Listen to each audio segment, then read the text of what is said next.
जय श्री राम, जय हनुमान। कैसे हैं आप सभी लोग? मित्रों, आज का जो टॉपिक है वो है भगवत ध्यान में स्थित रहो। ये 9 जनवरी 1964 को सिद्धि धर्मशाला आगरा में किया गया प्रवचन है। तो इसका पाठ मैं शुरू करता हूँ। भगवत ध्यान में स्थित रहो, भगवत आनंद में लीन रहो। यह विचार करो कि हम अजर अमर आत्मा हैं, सुख दुख के साक्षी हैं। हम अजर अमर ज्योति हैं। भगवत धाम में आनंद ही आनंद है, फिर दुख कैसा? यह दुख सुख जो हमें प्रतीत हो रहा है वह वास्तव में है ही नहीं। यदि सुख चले गए तो दुख भी चले जाएंगे। दुख रूपी रात्रि के बाद सुख रूपी प्रभात अवश्य आएगी। क्या चक्रवर्ती राजा की इच्छा होगी कि मुझे 2-3 गांव और होंगे?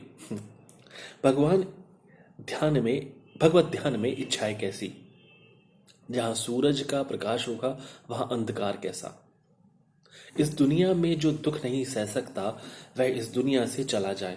वह घुड़सवार नहीं होगा जो कभी घोड़े से गिरा ही नहीं। वह गुरु ही नहीं होगा जो कभी शिष्य ना बना हो। वह पेड़ ही नहीं होगा जिसे हवा ने हिलाया ना हो।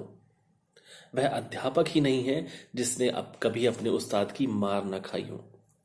गर्मी में मई व जून में कितनी लू लगती है, गर्म हवाएं चलती हैं, परंतु जुलाई और अगस्त में मौसम सुहावना हो जाता है। बारिश आ जाती है, चारों ओर खुशनुमा वातावरण बन जाता है। 2 मित्र थे, उनका 15-20 वर्षों बाद एक दूसरे से मुलाकात हुई। एक दूसरे को देखकर वे बहुत प्रसन्न हुए।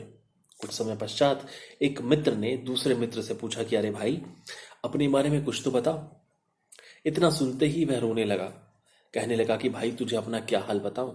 मैंने शादी की, 5-6 बच्चे हुए, अपना मकान और घर बनवाया, 8-10 जानवर थे, 13 बीघा जमीन भी थी। परंतु ऐसा संयोग बना कि धीरे धीरे सब कुछ नष्ट हो गया। एक के बाद एक सब खत्म हो गया। अब तो सिर्फ मैं ही बचा हूं। मेरा तो यही हाल है, तुम अपना हाल बताओ। उसका पूरा वृतांत सुनकर दूसरा मित्र जोर जोर से हंसने लगा। इस पर पहला मित्र सोचने लगा कि मैंने इसे अपनी आप बीती, अपना दुख सुनाया है और ये मेरा परिहास उड़ा रहा है, मेरा मजाक उड़ा रहा है। यह मेरे जख्मों पर नमक छिड़क रहा है। कुछ समय बाद दूसरे मित्र ने उसे अपने पास बिठाया और अपना हाल बताया कि दोस्त, नाराज मत होना। तुम्हारा दुख तो मेरे दुख के सामने रत्ती मात्र भी नहीं है। तुम्हें तो एक पत्नी थी, परंतु मुझे 3 पत्नियां थी, 15 बच्चे थे, 150 बीघा जमीन थी, गायें भैंस घोड़े, 150 जानवर थे, 3 आलीशान बंगले थे, 70,000 रुपए बैंक में थे। परंतु तकदीर के आगे किसी का वश नहीं चलता। किस्मत ने ऐसा पलटा खाया कि मेरी आंखों के सामने देखते ही देखते सब कुछ खत्म हो गया। अब सिर्फ अकेला मैं बचा हूं। इसलिए मुझे हंसी आई कि कहां तुम्हारा दुख और कहां मेरा दुख। मनुष्य जीवन में जन्म से लेकर मृत्यु तक कौन कौन से दुख प्राप्त हुए हैं। पैदा होने का दुख, बीमारी का दुख, बुढ़ापे का दुख, पैसे का दुख, संतान का दुख, मरने का दुख, अर्थात दुख ही दुख। सुख तो भगवत नाम, भगवत ज्ञान व भगवत ध्यान में है, उसे मत भूलो।